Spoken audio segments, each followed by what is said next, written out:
Hey guys, it's Lisa with Are You My Cousin? And it's time for our weekly Facebook Live. I'm excited to be here again today. It is actually a very dreary day here as I look out my office window. It seems like it's been raining a lot lately here in North Carolina, but all's good.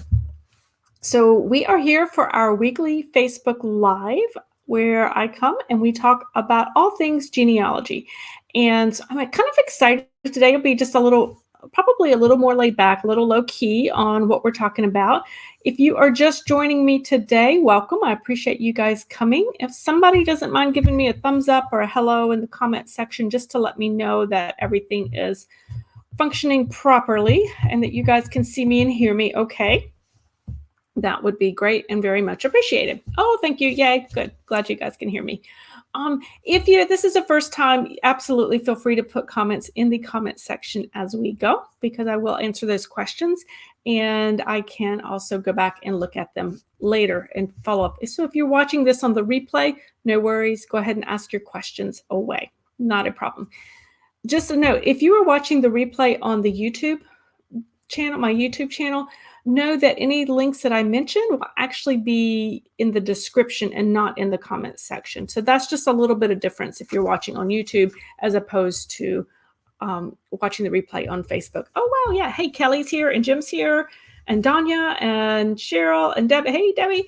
Wow. Great. I'm so glad you guys are with me. So we today are going to be talking about some of our favorite genealogy tools that we use. And this topic I had something else planned and just thought this kind of came to me this morning. I thought it would be a lot of fun to talk about because yesterday you guys may have seen that MyHeritage came out with, I think, a new tool called MyHeritage in Color, where you can upload an old family photo, maybe that's in black and white, and that they will colorize it for you with a click of the button.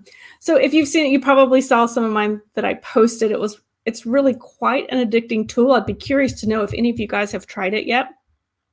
It's very addicting to put there and just with a click of a button and then have your great grandmother appear in color, or her baby picture from 1896 appeared in color. It was really cool. So I'd be curious to know your experiences with that. What I found, I will say what I found, my first thought was, how does it know? Because that's not an area that I really understand that well when it comes to colorization of photos like that. And one of the things I noticed with that program, though, is it's so fun. And it allowed me to see some details that I hadn't previously seen in a photograph before. But the flip side of that, too, was I actually uploaded one of my great-great-grandparents. It was their 1883 marriage photo, and it was interesting because it colorized it. But for instance, the groom's hand, one hand was colorized, but the other hand was not. And then there was something odd about the woman's dress. I don't know quite how that goes, or I guess I kind of wonder how accurate it is, but it's a lot of fun. And I really enjoyed cleaning it up to kind of see some of those details I hadn't seen before. So give it a try and see what you think. You don't have anything to lose with it. So Jim tried it. You liked it. Amazing. Yes, it is limited if you don't have a paid membership to MyHeritage, you can do it. But I don't remember the number that they allow you to upload on a basic MyHeritage account, because you can have access to very basic MyHeritage things without an account. So, and this is part of it, but they do limit the numbers. Hey, Lily, you're from Mississippi. Yay. Amy said, you saw Gilad commenting on someone's photo that they're working on fixing the zombie skin issue. That's funny you called it the zombie skin, Amy, because that's exactly what I kind of thought about. It was kind of like a little zombie-ish looking at times. So, but still, it's a lot of fun and really cool to kind of try. I still want to know how the program knows, like how they know that was the right color of the dress. Or anyway, my brain goes there sometimes. So there you have it. Okay, guys, as we are talking, if you guys do not mind putting in the comment, maybe some of your favorite genealogy tools, because that's what we're going to talk about today. And as I said, with the new advent of the MyHeritage in Color tool, it's a really cool thing. If you were on the blog this week, Oh, Amy says you had the same thing with the photo of your dad and his siblings. Yeah, it skipped with their legs. It is kind of funny how it skips certain things on that program. If you guys have a favorite genealogy tool that you know about, go ahead and drop it in the comments, because I'd love to kind of have this be an open sharing type of thing. If you think of something as we go along, feel free to drop it into the comments section. The latest post on the website this week is on Google Photos and how I'm really loving Google Photos. I've used it in the past, kind of got away from it, and now I'm starting to use it more. And to keep things organized. And so I went ahead and wrote a post about it, because I absolutely am really finding how much I can do with Google Photos and how much I love Google Photos. So I'm going to go ahead and drop the link to that post in the comments. You guys can go back to it later. But one of the things I wanted to tell you, and one of the reasons I like it so much for Google Photos, is it is very easy to arrange things. I can organize my photos very well into the albums, but I can also share them very easily as well. The other thing that I do is, because when I research and I go to an archives, I typically will take digital photographs of documents. And when I do that, because I have Google Photos on my phone, and I use an Android phone, but you can do this with iPhone too. I use Google Photos there, and then I have it synced to my laptop, or to my Google Photos account. So as soon as my phone gets back into range of a Wi-Fi, I have it set so it'll only do it when it connects to Wi-Fi the very next time. Then those photos are automatically uploaded into my Google Photos, and I have them there. So I don't have to worry if, heaven forbid, I lose my phone, or I don't know, something happens, I accidentally delete them off my phone. They will have been uploaded to my Google Photos in the cloud. So that's one of the reasons I'm really enjoying Google Photos. All right, I've got some comments that flew by my head. GEDmatch. Debbie likes GEDmatch a lot. I have to be honest, that's not one I've used a ton, but I know a lot of people who use GEDmatch and really enjoy that one.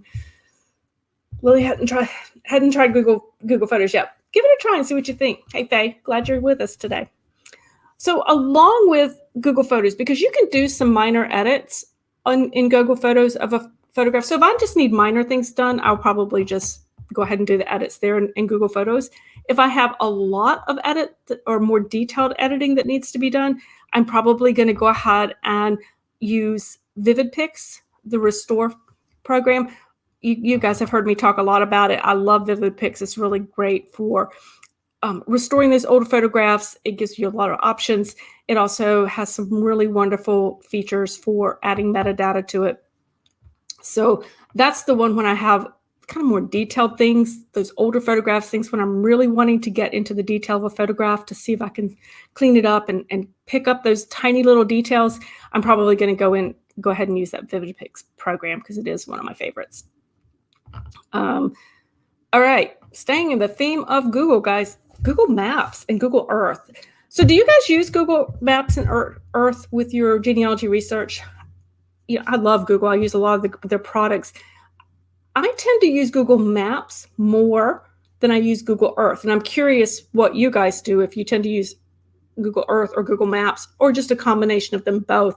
I'm not sure why, but I tend to use the maps more, and then I might flip it into the satellite image if I want to get that type of visual on it. If I'm looking for trying to see if I can see evidence of a graveyard or something like that from a satellite view, as opposed to the street view, it might not show up. So I use Google Maps a lot. For me, I'm very visual when it comes to research. It helps me to really see what's going and what's coming, or the distances between things, and the spatial relationships between locations really helps me get a sense of what my ancestors are doing. But absolutely, Google Maps, Google Earth are both really helpful with that. And I would encourage you to explore those more if you haven't already. So Debbie, you use Google Maps much more. Yeah, I think it's really, for me, a personal preference, because I do know researchers who use Google Earth much more and really prefer it. So Jim, you mapped your ancestors' locations. Yeah, the street views of the ancestors' homes. I love that street view thing. I think it's the street view when that function came into Google. I think that's really when I started sticking with the maps more. because I could get into that street level view and I could see those houses, and I just really enjoyed it. Now, Faye says she uses Google Earth more, and that's great. I think that's another. It's a great option, and it really is, I think, more personal choice there. So, thanks for letting me know, guys. Curious. All right, guys, you guys know, if you've been on the website for any amount of time, you guys know Google Books is one of my favorite tools. Anybody using Google Books out there? Okay, back to the map. Debbie said she loves the pictures of the actual building, and sometimes it's the original home too. Yes, that street view is fabulous for showing you that kind of thing. And if sometimes you absolutely get lucky with that finding those original homes. Okay, guys, how about Google Books? Anybody using that? You guys know I love Google Books. You've seen me write about it. I love it so much, actually. Google actually contacted me and actually interviewed me about using Google Books for genealogy. And the funny thing was, guys, I love the folks who were filming me, and they had no earthly idea that Google Books had books that pertain to genealogy research, much less that I could actually use them and find what I needed in my research. So it was a really great experience for that. So Faye uses Google Books a lot. Yes, so it's a really, and the best thing about Google Books is it's free. Okay, let me back up. Google Books is free, sort of. So it is free to go and search. You can search anything, but if you go up to the top toolbar on Google Books, you can toggle down and get it to show you books that you can read for free, that then you can read. And so typically it's going to be the older, for us, family history books, the older books. Certainly anything before 1923, it'll be in the public domain. So any book that's in the public domain, you should be able to read for free if Google's got it up there. And if it's a book you need and they don't have it, you can actually, there's a little button that you can click and it'll help you find the library that it might be in. So you could pursue it interlibrary loan. So it's just a great resource to find some of these older family history, county history books that can be useful in our genealogy research that we might not find otherwise, or might not know to look for, because sometimes it's hard to find books on those topics when you don't necessarily know exactly what you're looking for. So with Google's search function, you're able to find them that way. All right, let's see. Jim said you've used the USGS Maps to find how long an ancestor home was there, and also old maps for the same. Absolutely, that's a great way to use those. Lily uses Google Books a couple times, did not find what you were looking for, but plan to try again. Yeah, you might not find what you're looking for the first time out, but sometimes, Lily, a lot of times for me, when I might look for a family history that's been written previously. And I might get lucky and I might not. I'd say about half the time I find what I'm looking for when it comes to family histories, and half the time I don't.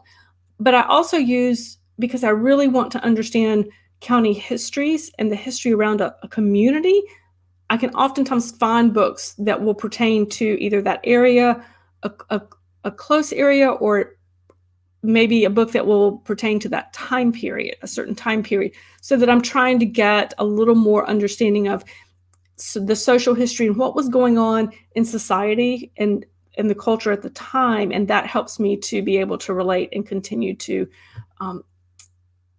hopefully make progress with my research, definitely. But it is one thing I would recommend that you go back and forth on and try again.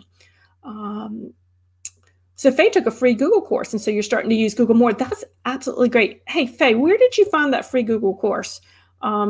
If you can share it, I'm sure others might find that helpful as well. Might be interested in doing that. Google continues to change like everything else, and so I'm not affiliated with Google, guys. I just use a lot of their products, like a lot of us do. Another thing, guys, I use YouTube a lot more now. I was never a big YouTube user, but YouTube, I'm going to be honest, is my go-to when it comes to when I need some education, or if I'm looking up how to do something, whether it's research a certain database. Hopefully I'll probably go to maybe like an Ancestry YouTube channel, or Find My Past channel. Maybe I'm researching, I have a tree at ancestry.com, and maybe I'm struggling to find I can never remember how to merge two people on that tree, and I always have to look it back up. So I usually just go straight to YouTube and search for a video to show me how to merge those people again. So I use YouTube almost exclusively for those how-to kinds of things, those quick and easy how-tos. If I'm delving into a new, for instance, I'm starting to, in my personal research, do more of my English side of the family because so many of my lines go back to England, and I want to start to do more for those ancestors, those immigrating ancestors and the ones who are still in England. And so I actually go and find my past YouTube channel or the Ancestry channel and listen to seminars and videos on English research. So YouTube really is becoming one of my favorite all-time places to go, the one I go to now for my genealogy education. I'd be curious to know what you guys do. I can absolutely recommend the Family History Fanatics YouTube channel if you're needing they have some education. They have nice short ones. They have some longer ones. And if you need some help on DNA, they've got great DNA ones over there. Oh, okay. So Debbie said there's a Google course at Roots Tech. So that's this year, or I'm assuming, is that this year? Debbie, I know there's some from Google, about Google being taught this year. I'm pretty sure. Faye said she didn't remember where she found it, but oh, great. So if you think about it later, just pop it in the comment box. That'll be great. And Lily uses YouTube for everything. Yes, everything. I'm with Lily on this. So not just genealogy, guys. Anything I need to learn, I usually check YouTube first. And I'll be honest, because you guys, I don't know if you guys know I do, but I do yoga to kind of counteract all the sitting that I do as a researcher and all the running that I do as a runner. And I do it straight off of YouTube every time. So if anybody's interested in yoga, let me know. I'll give you the links I use. Okay, the other tool that I use a lot was Family Tree Maker, because we know as we are keeping our trees, keeping your family tree online, like a family search, an Ancestry, MyHeritage, Find My Past, any of that is perfectly fine, but you never want to leave your tree at just an online level. It's somebody else's database. I strongly recommend that you have your own software to keep your tree in. So heaven forbid the internet breaks and your tree is at ancestry.com or one of the other sites, and they go down, then you don't have access to your tree anymore. So I would encourage you to do that. I personally use Family Tree Maker. I am not an affiliate for them at all, but I just like that it visually appeals to me and it works well for me. But there are other fabulous family tree programs out there that people are using. I don't know if you guys think of any, pop them in the that you use. If you have a favorite one other than Family Tree Maker, pop it into the comments. We'll see what kind of people are enjoying doing for that. But you need to have it, something like that. And a lot of they're all excellent, guys. I think sometimes it just boils down to what works well for you. And Family Tree Maker was one of the first, and so that I've used, and I've tried others, but it's a little more intuitive to me, and it's appealing to me when I'm on there. So that's that. All right, let me check those comments again. Debbie said YouTube was looking great for looking up longbow of the 1300s. Okay, because I probably wouldn't have thought to look that up. That's great, Debbie. I can tell where your research has been lately. And yes, she said there's a Google course at Roots Tech this year. So if you are going to Roots Tech, be sure and check out that. That's the nice thing about conferences. Sometimes you can get into these sessions about just the basics on how to with the tech. So I would encourage you to do that as well. Those are kind of my go-to favorite tools when it comes to genealogy research. I'm not thinking so much databases and things like that. Obviously, I use pretty much all the major databases that are out there. I tend to use Ancestry more because it's the type of research that I do. I do US-based research, and that just seems to have so much of what I need. But all of those databases are fabulous, and you just pick the one that works best for you. Hey, Michael, you like using Roots Magic? Yeah, I've used Roots Magic in the past too, and it's good for it's a great program. Definitely, it's another one. I'd say most of the people I know either use Family Tree Maker or Roots Magic. The Legacy also has a good one out there as well. that's a really nice program that people like a lot. So it is. It's just a kind of a very, very individualistic. If you try one and don't like it, well, just try another one for that kind of thing. So yeah, so those are kind of some of the tools I use. And as you can see, a lot of the tools, my favorite genealogy research tools, really are not necessarily genealogy focused. So Google Photos is not a genealogy tool. Google Maps, Google Books, YouTube, those are not specifically made for genealogy, but they absolutely can play a major part into your genealogy research. My favorite, I guess you would say more of a physical tool that I use for genealogy has usually been, besides my laptop, my cell phone, because I do so much with that. When I travel, it's really kind of like taking a small laptop with me when I go to the archives, because I don't typically take my laptop. I move around too much. I can't keep up with it. But I also I've recently gotten an iPad Air, and I'd never had a tablet before. I will tell you right now, that is hands down becoming one of my most favorite genealogy tools, from keeping things and traveling and going to archives and going other repositories, to be able to take that with me. It's lightweight, it's powerful, and I can pretty much do anything I can do on my laptop, except type quite as fast. I'm not as fast a typer on an iPad or a phone. But so that's kind of what I use, guys. If you have any questions, or if you want to drop anything else that you guys might use into the comment section, go ahead and do that. I'll be wrapping up pretty soon here. So as far as announcements go over on the website, we're just kind of rocking along, kind of counting down for Roots Tech. It's coming up, starts February 26th. February 26th out in Salt Lake City. I'm super excited, kind of wrapping things up for that. I will be speaking twice while I'm out there, so I would love to, if you guys are attending, would love for it if you would attend my talks. I'll be speaking on putting a face to a name, so where to find old family photographs. And then the second talk I'll be giving is talking about the importance of social history and how it can fill in your genealogical gaps. So would love it if those topics are of any interest to you. If you guys would attend those talks, that would be fabulous. Otherwise, feel free to, if you see me walking around or anything out at Roots Tech, feel free to stop me and say hello, because I like you, I like to talk about genealogy research a lot. So I hope you guys are having a great day. That is all I have for you guys today, because I don't want to take you away from your research too much. I want you to keep researching. Debbie had a question. She said, do I use other photo hardware for taking pictures of documents or book pages? Not so much hardware. If it's something I'm having trouble getting, Debbie, I will actually ask the repository to go ahead and make me an actual copy of it. I'll have them make a hard copy of it. So, and then I just come home and scan it. I am not camera savvy at all, guys. So I just typically will take the digital photograph. I can use an app to, I'm trying to remember which one I use, because I recently changed it. I'll look it up and drop it in the comments section. But I can do a scan where I can just scan it into a PDF, as opposed to having a digital photograph of it. The reason I like to do the digital photograph is that if it's hard to read, it allows me to pop it into a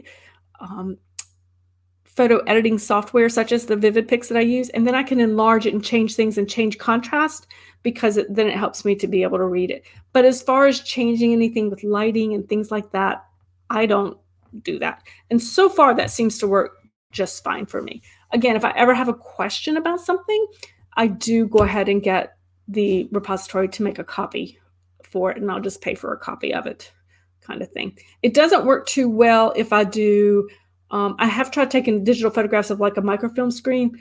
That doesn't typically work out too well for me, but I have heard people who could do that. Christine said, have I tried the flip pad? No, I have not, but that's an interesting thing. I'm going to write that down so I can try that. Hang on one second. So flip pad. I will give that a try. Deborah says she used Tap Scanner app on the Android. Oh, I have heard of that one. Yes, that's another good scanner app, definitely. And Cheryl uses the Family Tree Analyzer to check for errors on your tree. Cheryl, I've been meaning to try that out, and I have not tried that family tree analyzer. I'm going to make a note of that too. See, this is why I do this, guys, because I learn just as much from you guys. Family tree analyzer.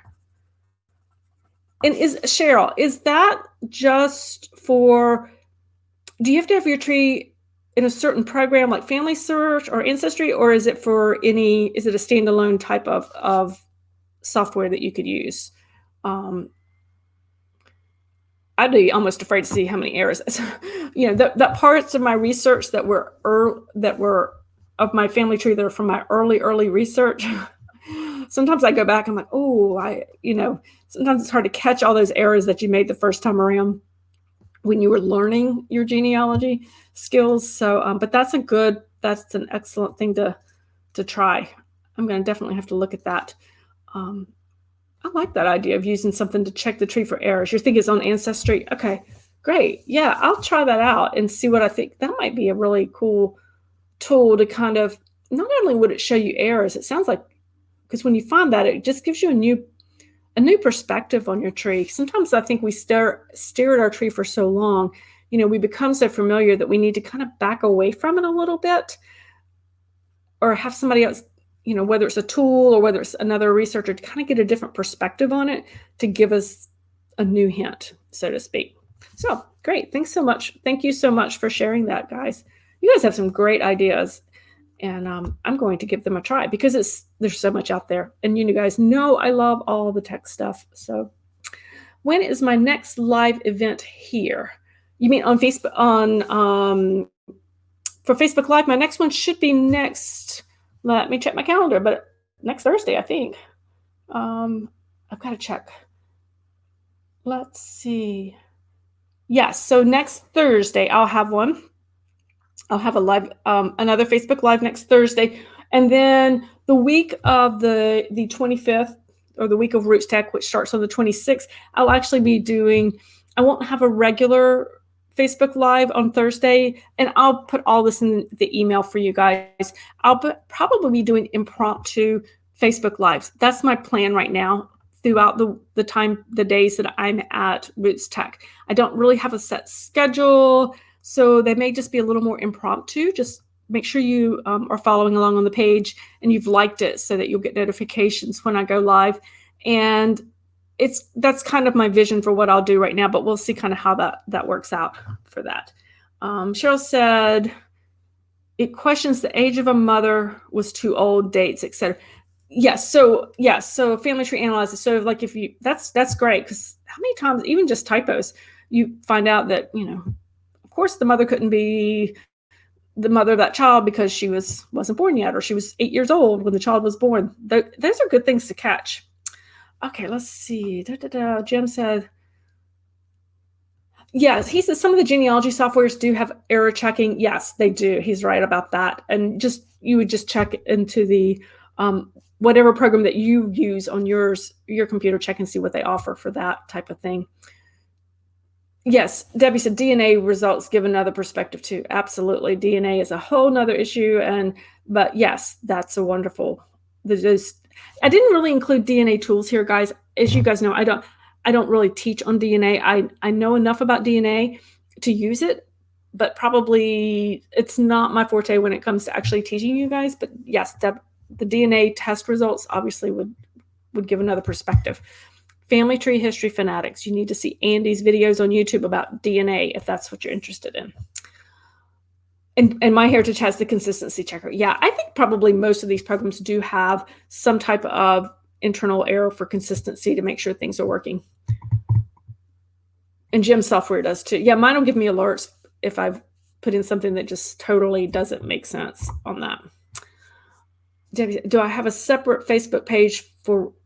I do not have a separate Facebook page for the Roots Tech 2020, but in the next day or two, I will be launching a Facebook page on the website, and it will be in the top toolbar. I'll also put that in the email, your weekly email, so that you can see when I'm speaking, where I'm speaking, and where you can see me at other times when I'm not actually leading a session at Roots Tech.